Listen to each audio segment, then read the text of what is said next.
ನಮಸ್ಕಾರ, ನನ್ನ ಹೆಸರು ಅರುಣ್ ಕುಮಾರ್ ಅಂತ. ಈ ಚಿತ್ರದ ನಿರ್ಮಾಪಕ ಮತ್ತು ನಟನಾಗಿ ಪಾತ್ರ ಭಾಗವಹಿಸಿದ್ದೀನಿ. ಇದೇ ತಿಂಗಳು 28ರಂದು ಈ ಸಿನಿಮಾ ಕರ್ನಾಟಕದ ಇಡೀ ಪ್ರದರ್ಶನ ಆಗ್ತಿದೆ. ಎಲ್ಲರೂ ತಮ್ಮ ಕುಟುಂಬದ ಜೊತೆ ಬಂದು ಥಿಯೇಟರ್ಸಲ್ಲಿ ನೋಡಬೇಕು ಅಂತ ವಿನಂತಿ. ನಮಸ್ತೆ, ನನ್ನ ಹೆಸರು ನಂದಕುಮಾರ್ ಅಂತ. 1980s ಮೂವಿನ ನಿರ್ದೇಶನ ಮಾಡಿದ್ದೀನಿ. ಓಕೆ ಸರ್, ನೀವು ನಟ ಹಾಗೂ ನಿರ್ಮಾಪಕ ಎರಡೂ ಆಗಿದ್ದೀರಾ ಈ ಚಿತ್ರಕ್ಕೆ. ಸೊ ಫಸ್ಟು ನಿರ್ಮಾಪಕ ಆಗ್ಬೇಕನ್ನೋ ಕನಸು ಹುಟ್ಟಿದ್ದ ಅಥವಾ ನಟ ಆಗ್ಬೇಕನ್ನೋ ಕನಸು ಹುಟ್ಟಿದ್ದ? ಇನ್ಫ್ಯಾಕ್ಟ್ ಅದು ಯಾವುದು I was never expecting anything. Okay okay, so ಎಲ್ಲ ಪರಿಚಯ ಟೀಮ್ ಎಲ್ಲ. ನಾನು I am from the corporate field. Okay, ಈ ಇಂಡಸ್ಟ್ರಿಯಲ್ಲ ಇಲ್ಲ ನಾನು. ಸೊ ಇವ್ರು ಹೇಳಿ ಸರ್ ಮಾಡೋಣ ಒಂದು ಸಿನಿಮಾ ಅಂತ ಹೇಳಿದ್ರು. That A very good concept. Said okay let's go head ಅಂತ. ಆಮೇಲೆ ಅವ್ರಿಗೊಂದು ಪಾತ್ರ ಬೇಕಾಗಿತ್ತು. ದೇ ಸೆಡ್ ಇದು ಸೂಟ್ ಆಗತ್ತೆ, ನಿಂಗೆ ಮಾಡ್ತೀರಾ ಅಂದ್ರೆ ಸರಿ ಓಕೆ ಗಿವ್ ಒಂದು ಆಡಿಷನ್ ಕೊಟ್ಟೆ. I just went to the journey. ಮೊದಲು ನಿರ್ಮಾಪಕರಾಗಿ ಆಮೇಲೆ ನಟರಾಗಿದ್ದೀರಾ. ಓಕೆ ಸರ್, ನಿಮಗೆ ಈ ಕತೆ ಹೇಗೆ ಹುಟ್ಟಿತು, ಏನಕ್ಕೆ ಮಾಡ್ಬೇಕನ್ನಿಸ್ತು ಸರ್ ಈ ಸ್ಟೋರಿನ? ಅಂದರೆ ನಾವು ಚಾಕ್ಲೇಟ್ ಅಂತ ಒಂದು ಹಳ್ಳಿ ನಮ್ಮದು. ಓಕೆ, ಇವಾಗ ಸ್ವಲ್ಪ ಅದೆಲ್ಲ ಫುಲ್ಲು ಎಲ್ಲಿರೋದು ಸರ್? ಏರ್ಪೋರ್ಟ್ ರೋಡಲ್ಲಿ ಯಲಹಂಕ ಹತ್ರ. ಆವಾಗ SSLC ಫೇಲ್ ಆಗಿದ್ದೆ. ಏನೋ ಡಿಪ್ರೆಷನ್, ಏನೋ ಮಾಡ್ಬೇಕು ಅನ್ನೋದು, ಏನು ಮಾಡೋದು ಗೊತ್ತಿಲ್ಲ. ಈ ಥರ ಇದ್ದಾಗ ಅಲ್ಲೆಲ್ಲ ಹುಡುಗರ ಜೊತೆ ಓಡ್ಕೊಂಡು ಸುಮ್ಮನೆ ಆ ಟೈಮ್ ಅದು ಸುಮ್ಮನೆ ಏನೋ ಬರೆಯೋಣ ಅಂತ ಒಂದು ಅಜ್ಜಿ ಕತೆ ಥರ ಒಂದು ಬರ್ಕೊಂಡು ಹೋಗಿದ್ವಿ. ಓಕೆ, ಬರ್ಕೊಂಡು ಒಂದ್ ಕಡೆ ಇಟ್ಟಿದ್ವಿ. ಅದು ಇಟ್ಬಿಟ್ಟು ಆಮೇಲೆ ಇಂಡಸ್ಟ್ರಿ ಕಡೆ ಬಂದು ಇಲ್ಲೆಲ್ಲ ಒಂದು ಟೀಮ್ ರೆಡಿ ಆಗಿ ಸಿನಿಮಾ ಮಾಡ್ಬೇಕು ಅಂತ ಹೇಳಿದಾಗ ಈ ತರ ಒಂದು ಸ್ಕ್ರಿಪ್ಟ್ ಬರ್ದಿದ್ದೀನಿ, ಬೇಕಾದ್ರೆ ನೋಡ್ರಿ ಏನಾರ ಇದ್ರೆ ಮಾಡೋಣ ಅಂತ ಹೇಳಿ ಆಮೇಲೆ ಅದು ತಗೊಂಡ್ಬಂದು ಎಲ್ಲ ಸೇರ್ಕೊಂಡು ಅದಕ್ಕೆ ನಾವು ಇದರಲ್ಲಿ ಸ್ಕ್ರೀನ್ ಪ್ಲೇ ಡೈಲಾಗ್ಸ್ ಬಂದು ನಂದು ಒಂದು ಟೀಮ್ ಅಂತ ಹಾಕಿದೀವಿ. ನಂದಕುಮಾರ್ ನಂದು ಅಂತ ಇಟ್ಟಿದ್ದೀನಿ. ಆದ್ರೆ ನಂದು ಒಂದು ಟೀಮ್ ಅಂತ ಹಾಕಿದ್ವಿ. ಬೇಕಾದ್ರೆ ಎಲ್ಲರೂ ಸೇರಿ ಪಾಲಿಶ್ ಮಾಡಿದ್ದು ಸ್ಕ್ರಿಪ್ಟ್ 1990s ಆಗಿದೆ. ಅವ ಒಂಥರ ಜಾನರ್ ಇತ್ತು, ಎಲ್ಲರೂ ಸೇರಿ ಮಾಡಿದ್ವಿ. ಯಾಕೋ ನಂಗೆ ಡೌಟ್ ಆಗ್ತಿದೆ, ನಿಮ್ ಲವ್ ಸ್ಟೋರಿನ ಇದು ಅಥವಾ ಇನ್ಸ್ಪೈರ್ ಆಗಿದ್ದು? ಸುಮ್ಮನೆ ನೋಡಿರ್ತೀವಿ, ಇನ್ಸ್ಪೈರ್ ಆಗಿರ್ತೀವಿ, ಕೇಳಿರ್ತೀವಿ. ಅಂದ್ರೆ ಆಲ್ಮೋಸ್ಟ್ 90% ಇಮ್ಯಾಜಿನೇಷನ್, ಸ್ವಲ್ಪ ಆ್ಯಡ್ ಆಗಿರುತ್ತೆ ಅದು. ಓಕೆ ಸರ್, ಈಗಿನ ಪ್ರೆಸೆಂಟ್ ಡೇಗೆ ಮೂವಿ ಮಾಡೋದಂದ್ರೆ ಇವಾಗ 2025 ಅಂದರೆ ಈ ಲೊಕೇಶನ್ನು ಇವಾಗ ನಮ್ಗೆ ಹೆಂಗೆ ಟೆಕ್ನಾಲಜಿ ಇದೆ, ಸೊ ಇವಾಗ ಈಸಿ ಆಗುತ್ತೆ. ನೀವು ಬ್ಯಾಕ್ ಹೋಗಬೇಕು ಅಂದರೆ 1990 ಸಿನಿಮಾ ಮಾಡಬೇಕಂದ್ರೆ ಆ ಥರ ಸೆಟ್ಟು, ಆ ಥರ ಎಕ್ವಿಪ್ಮೆಂಟ್ಸ್ನೆಲ್ಲ ನೀವು ಕ್ರಿಯೇಟ್ ಮಾಡಬೇಕಾಗುತ್ತೆ, ರೀಕ್ರಿಯೇಟು. ಸೊ ಅದು ಯಾವ ಥರ ಮಾಡಿದ್ರಿ ಆ್ಯಂಡ್ ಏನೆಲ್ಲ ಚಾಲೆಂಜಸ್ ಇತ್ತು? ಅದೇ ನಾವು ಶುರು ಮಾಡಬೇಕಾದ್ರೆ 90s ಸ್ಟ್ರಕ್ಚರ್ ಶುರು ಮಾಡಬೇಕು ಅಂತ ಮಾಡಿದ್ವಿ.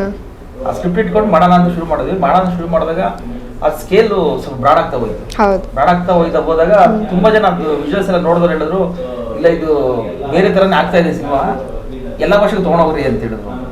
ಎಲ್ಲಾ ಭಾಷೆಗೆ ತಗೊಂಡೋಗ್ರಿ ಅಂತ ಹೇಳಿದ್ರು. ನಾವು ತಲೆಗೆ ಜಾಸ್ತಿ ಹೋಗಿಲ್ಲ. ಆದ್ರೆ ಅವ್ರು ರೀಸನ್, ಪ್ರಾಕ್ಟಿಕಲ್ ರೀಸನ್ ಕೊಟ್ಟು ಹೇಳಿದ್ರು. ಅಂದ್ರೆ ಈ ರ್ಯಾಶ್ನೆಸ್ ಇದೆ, ಈ ತೆಲುಗು ಶೂಟ್ ಆಗುತ್ತೆ, ಇದು ಈ ಕಂಟೆಂಟ್ ಇದೆ ತಮಿಳು, ಆ ನೇಚರ್ ಇದೆಲ್ಲ ಮಲಯಾಳಂ ಶೂಟ್ ಆಗುತ್ತೆ ಅಂತ. ಸರಿ ಅದು ಆಮೇಲೆ ಎಲ್ಲರೂ ಡಿಸೈಡ್ ಮಾಡಿ ಮಾಡೋಣ ಅಂತ ಡಿಸೈಡ್ ಆದ್ರು. ಆವಾಗ ಟೈಟ್ ಲೈನ್ ಇಡೋಣ ಅಂತ ಫಿಕ್ಸ್ ಆಯ್ತು. ಅದ್ರ ಸ್ಕ್ರಿಪ್ಟ್ ಬಂದು ನರೇಶನ್, ಆ ಫೀಲಿಂಗ್ಸ್ ಎಲ್ಲ ಸ್ವಲ್ಪ ಹಿಂದಕ್ಕೆ ಇತ್ತು. ಅಂದ್ರೆ ಸ್ಕ್ರಿಪ್ಟ್ ವೈಸ್, ಶೂಟ್ ವೈಸ್ ಇರಲಿಲ್ಲ. ಎಲ್ಲ ಸ್ವಲ್ಪ ಹಿಂದಕ್ಕೆ 90s ಆ ಸ್ಟ್ರಕ್ಚರಲ್ಲೇ ಬರೋಂಥ ಲವ್ ಸ್ಟೋರಿ ಥರನೇ ಫೀಲ್ ಇತ್ತು.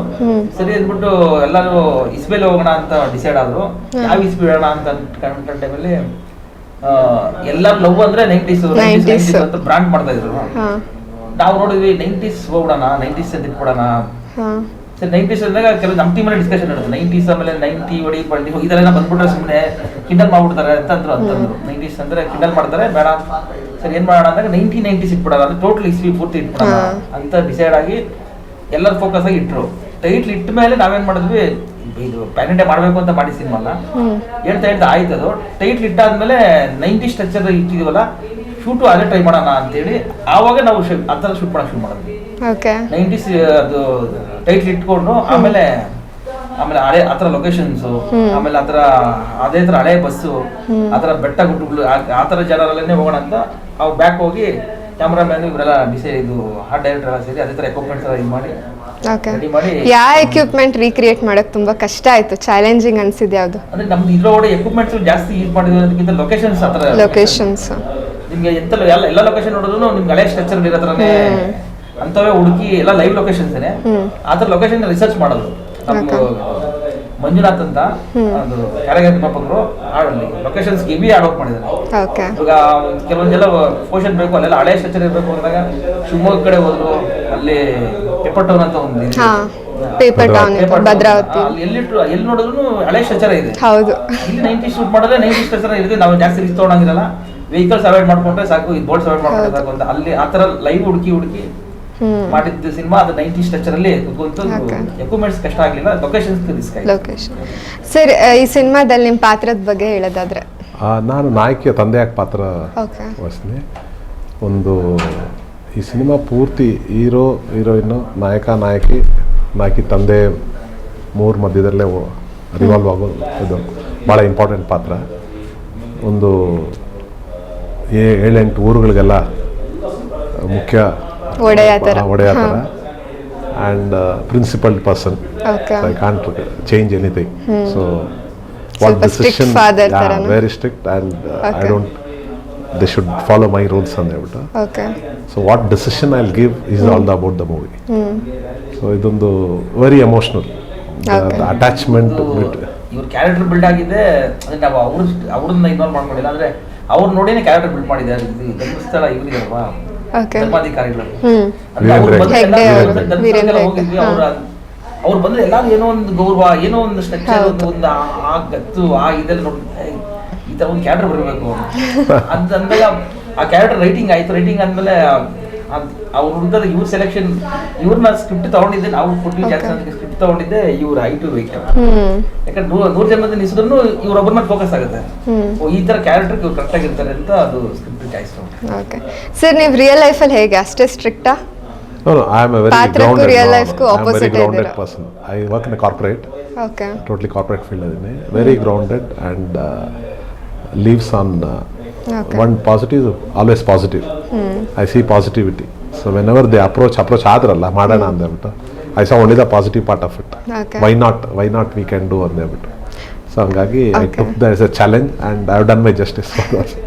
Nice sir. ನೀವು ನೋಡ್ಬೋದು ಈಗ ಸಾಕಷ್ಟು ಸಿನಿಮಾಗಳು ಬರ್ತಾ ಇದೆ, ಕನ್ನಡದಲ್ಲಿ ಅಷ್ಟೇ ಅಲ್ಲ ಎಲ್ಲ ಭಾಷೆಗಳಲ್ಲೂ ತುಂಬ ಮೂವೀಸ್ ರಿಲೀಸ್ ಆಗ್ತಾ ಇದೆ.